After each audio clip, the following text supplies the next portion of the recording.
hoy la gente habla con Dari Terrero, recibe a un dirigente político importante del país, un activista, un comunitario, una persona que tiene cierta influencia en varias áreas importantes del país, el cooperativismo, el secretario general de uno de los partidos políticos que ha retomado principalía en los últimos días a propósito del movimiento político que ha dado la República Dominicana luego del paso de las primarias del 6 de octubre. Recibo a mi amigo Francisco Luciano. Bienvenido, Francisco. Gracias, Dari. Gracias por invitarme a tu programa y por permitirme comunicarme con la gran audiencia que tienes.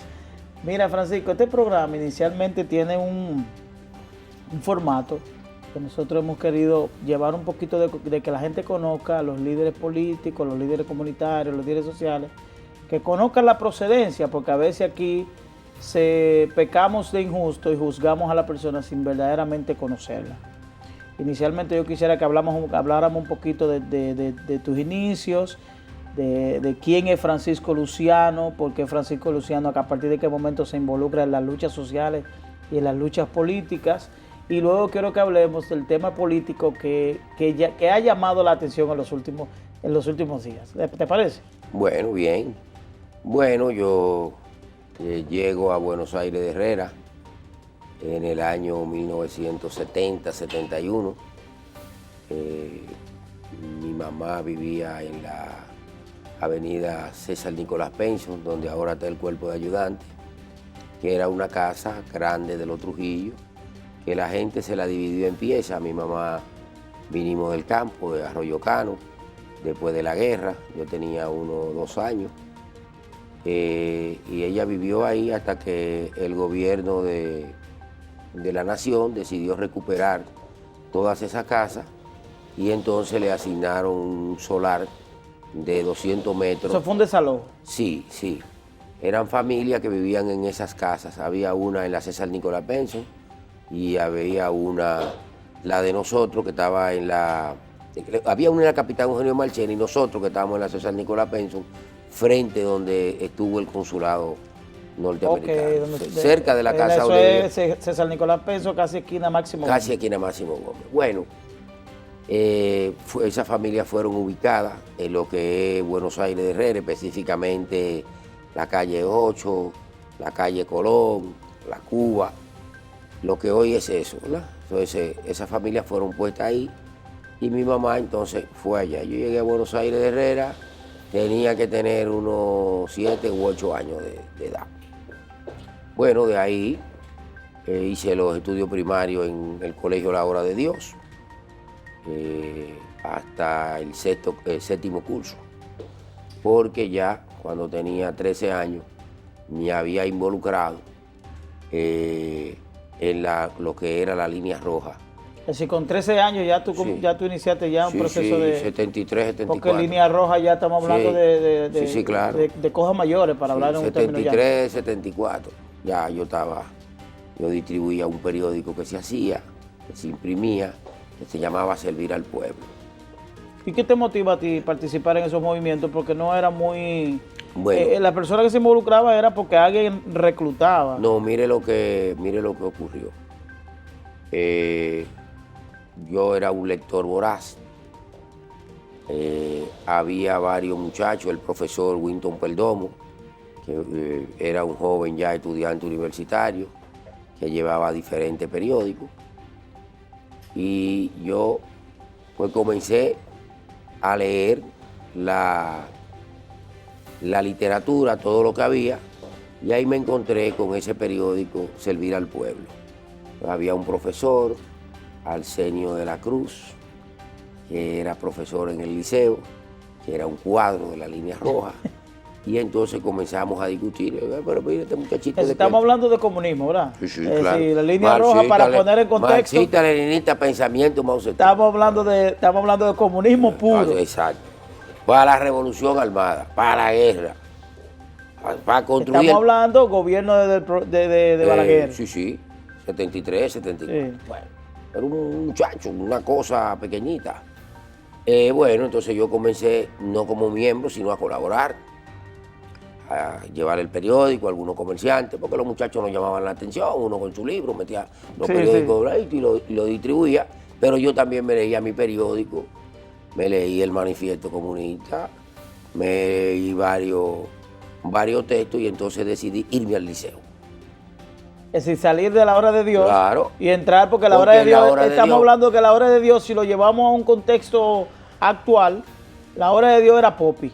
¿Y tú te fuiste a la guaguaguá? Claro, porque yo estudiaba ahí porque mi mamá lavaba la ropa de la monja. Sí, ya eso era porque la obra de Dios era un colegio, claro, de cierto nivel. Era así, en el barrio era conservador. No rechazaban a los pobres, sí, no había, había ningún tipo de discriminación, pero comparado con los ingresos de mi familia, bueno, pues ni modo. Mamá lavaba camisa y la planchaba a 10 centavos, lavada y planchada, a mano. Y la planchaba con plancha de carbón para mantener 5 muchachos. Wow. Y bueno, tomamos esas ideas y por ahí nos involucramos en la política. Desde ese entonces nosotros hemos venido participando. La Línea Roja se fundió con 2 organizaciones más, Voz Proletaria, Bandera Roja, pasó a Partido de los Trabajadores Dominicanos en el año 80. Es decir, ese mismo grupo, claro, es el que hoy es el que hoy es Partido de los Trabajadores, Fuerza del Pueblo. Es el mismo concepto. El mismo grupo. Entonces, bueno, ¿qué fue lo que pasó? Que nosotros fuimos estudiando el contexto internacional. La organización, José González Pinoza, siempre fue un líder visionario, siempre fue un paso adelante en el país sobre lo que eran los movimientos de izquierda revolucionarios. Y en el año 1986 se plantea una reforma al partido en términos de renunciar de la guerra, pasar a la vida legal. González Pinoza, que había sido clandestino toda su vida, entonces sale a la luz pública. Sale a la luz. Nosotros cambiamos la bandera roja del Partido de los Trabajadores Dominicanos.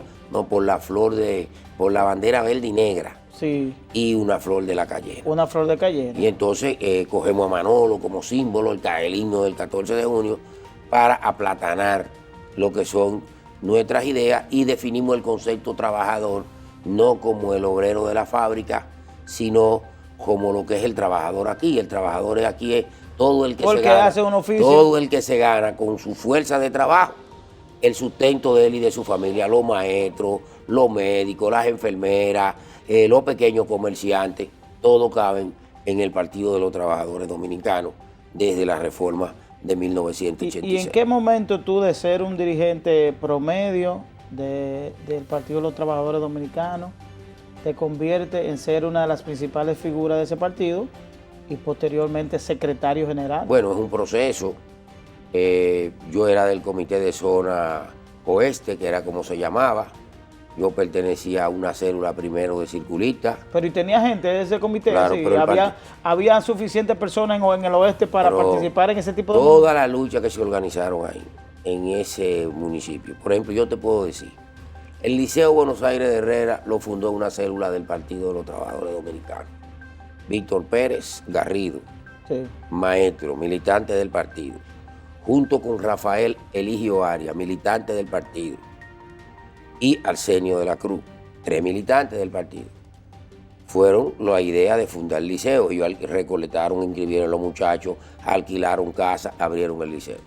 El Eladio Peña de la Rosa, 3 militantes del partido, Francisco Alcalá, Neri Pacheco, Lourdes Méndez y Eddie de los Santos, eran una célula. El movimiento de izquierda, el magisterio estaba siempre vinculado al movimiento de izquierda. Claro, el PTD siempre ha estado ligado al magisterio. La ADP la dirigimos nosotros, primero con Conrado Matías, que en su momento fue miembro de la Línea Roja y del PTD. Después de Conrado Matías, Juan Pastor Minaya, después Rafael Santos, después Fernando Rodríguez. ¿Rafael Santos era miembro del PTD? Claro que sí, Rafael Santos era de los dirigentes. ¿Y qué otras figuras han salido del PTD? Cifredo Cabral, Roberto Santana en su momento, sí, fue del Partido de los Trabajadores Dominicanos, Roberto Rosario Márquez. Es decir, un conjunto de gente que se formaron en esa organización, que era una gran organización, que se dedicó en la primera etapa de su vida, desde el 76, que era Línea Roja, hasta el año 90, a construir cooperativas, sindicatos, clubes culturales, y el Partido de los Trabajadores Dominicanos era una gran organización política. Eso era una zona franca de construcción, Claro, de instituciones sociales. De instituciones sociales. Nosotros fundamos varios clubes en Herrera. Yo fui dirigente del Club Los Conquistadores, que no lo fundamos nosotros como partido, lo fundó un grupo de jóvenes ligados a la obra de Dios. Pero el Club Los Gigantes lo fundó Rafael Arias, que era un militante del partido. Es decir, el Liceo La Yuca, el Liceo La Palma, fueron el Santa Ella, fueron decisiones políticas que buscaban inclusión social. Se alquilaba la casa, ellos daban clases gratis, reclutaban los estudiantes y después les reclamaban al gobierno en la lucha popular, primero la oficialización del liceo, el nombramiento de los maestros y después el pago de la casa y luego la construcción. Bueno, era un proceso era un proceso de construcción social, de construcción de ciudadanía y de identidad. ¿Y cómo era la acogida de los sectores del Estado, por ejemplo, de la Secretaría de Educación en ese momento? ¿Cómo era la acogida frente a esas manifestaciones que prácticamente eran individuales? No, lo que sucede es que cuando oye, nosotros por ejemplo en el liceo dábamos clases, ¿verdad? Nos daban clases. ¿Cómo nos examinaban a nosotros si el liceo no tenía reconocimiento? En un colegio privado de un amigo de nosotros, de algún amigo del partido que tenía un colegio privado, y entonces a través de los colegios privados examinaban a esos estudiantes. Porque al final la escuela no tenía porque al final no tenía reconocimiento. Entonces la lucha venía, bueno, mira, aquí hay 700 estudiantes, aquí hay tantos maestros. Si la necesidad creaba de que... La necesidad, entonces nosotros la interpretábamos y movilizábamos la lucha social. La Unión Nacional de Estudiantes Revolucionarios, la UEL, Fragua, todo eso lo dirigió la Línea Roja del 14 de junio y el Partido de los Trabajadores Dominicanos en su momento cuando no estábamos dedicados a la lucha legal y electoral. ¿Se entiende? Sí. Bueno, el Partido de los Trabajadores Dominicanos, al salir a la luz pública, sale a buscar su reconocimiento. De hecho, nosotros fuimos el primer partido político de la República Dominicana que compró un local propio. Sí. Cuando no había financiamiento, ¿En qué año fue? Nosotros compramos la casa en el 89 y el reconocimiento nos llega en el 90. ¿Y con cuáles recursos? ¿Cómo provienen los recursos? Como el Partido de los Trabajadores Dominicanos se ha mantenido siempre. Yo trabajo, todo el mundo en el Partido de los Trabajadores Dominicanos, todos sus dirigentes viven de su trabajo. Nadie ha vivido de la política y ninguno de nosotros recibe una mesada del partido, ni la recibió nunca, todo lo contrario. Yo doy clase en la universidad, trabajo en la cooperativa, doy charla, conferencia, me entran unos pesitos y con eso yo contribuyo. Y así lo hace Lourdes Méndez, así lo hace Félix Gómez. Es decir, todavía en la actualidad. Todavía hoy. ¿Y entonces los recursos que recibe Eso es exiguo, porque el PT lo que recibe son como 400,000 pesos. Y hoy el pago de personal en el local, el pago de luz y de teléfono es más que eso. Nosotros tenemos, por ejemplo, un local en Santo Domingo Este. Siempre hemos tenido, siempre desde que el partido tiene reconocimiento legal. Primero en la México 197, ahí duramos 15 años. Y después allá abajo, en la plaza, ahí estamos nosotros desde hace 7 años. Y nosotros hemos pagado nuestro local, nuestra luz, nosotros, con el esfuerzo de nuestra gente. ¿Y en qué momento tú decides? Estamos hablando de un municipio, del municipio de Santo Domingo Este, que es uno de los municipios que ha crecido de manera más desproporcionada. Desproporcionada y desordenada. Y desordenada del país, sin ninguna duda a equivocarnos. ¿En qué momento tú decides entrar del activismo político a la aspiración política en búsqueda de la alcaldía de Santo Domingo Oeste? Bueno, el Partido de los Trabajadores a partir del 90 comenzó a participar en elecciones.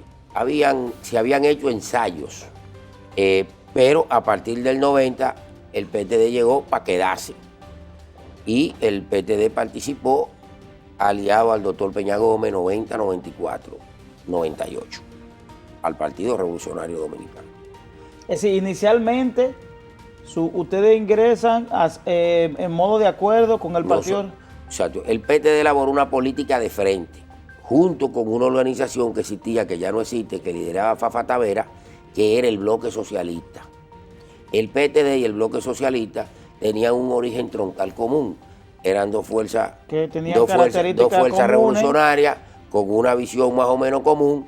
Vimos que las fuerzas no nos daban y planteamos en el 90 un frente contra el conservadurismo. Es decir, para enfrentar el balaguerismo y el trujillismo, nosotros planteábamos una alianza de la fuerza de la izquierda, donde se sentaran también Juan Bosch y Peña Gómez en una boleta presidencial encabezada por Bosch y Peña Gómez como vicepresidente.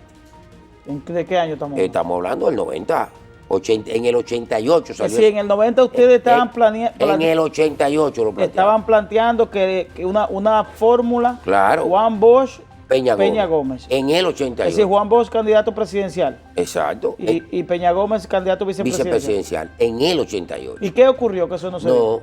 Se hicieron los contactos, hubo un par de reuniones, pero el profesor Juan Bosch entendía que él tenía las elecciones ganadas. Recuerdo que le dijo a González Pinoza: Eduardo, yo tengo la victoria en ese bolsillo.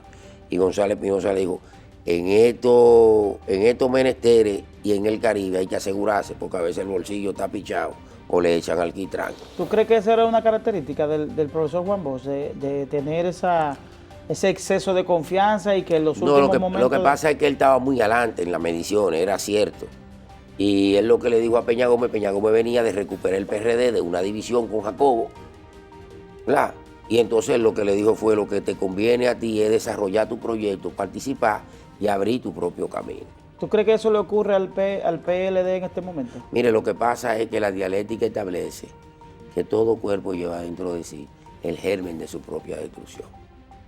Entonces, cuando desaparece la contradicción... ¿Y si nosotros lo aplatanamos eso, qué tú quieres decir? Eso significa que que una cosa crece tanto que se pierde el control y muta. Tan simple como eso. Y esa es la historia no solo de la... Seguimos sin entender. No, fíjese qué es lo que ocurre. La dialéctica establece que cuando una contradicción principal desaparece, la contradicción secundaria pasa a ser principal. Mientras el PLD tuvo un enemigo que le amenazaba, grande, que podía disputar el poder y ganárselo, el PLD se mantuvo cohesionado. Llegó un momento en que el PLD es tan grande, 62%, en unas elecciones, que entiende que ya no necesita a nadie. Por eso la cantidad de aspirantes en cualquier organización va a ser proporcional a las posibilidades. Por eso hay tantas personas que quieren ser candidatos presidenciales del PLD. Claro que sí, por eso salen 10 de ahí, en el otro salen 2, en el otro sale 1, en el otro no sale ninguno. ¿Qué tú opinas del candidato presidencial del PLD? Bueno, yo nunca he escuchado a ese señor expresar una idea, no te puedo decir. Nunca. ¿Cómo fue? Nunca lo he escuchado expresar una idea en un juicio. ¿Y para ser candidato presidencial debe ser una persona que construya ideas o que sea un armador de cosas o es una persona pragmática? ¿Qué se necesita para ser presidente de la República? Pero yo quiero que tú me lo respondas después de la pausa. Ok. Vamos a una pausa. Retornamos en breve en esta interesante conversación con mi amigo Luciano, con Francisco Luciano.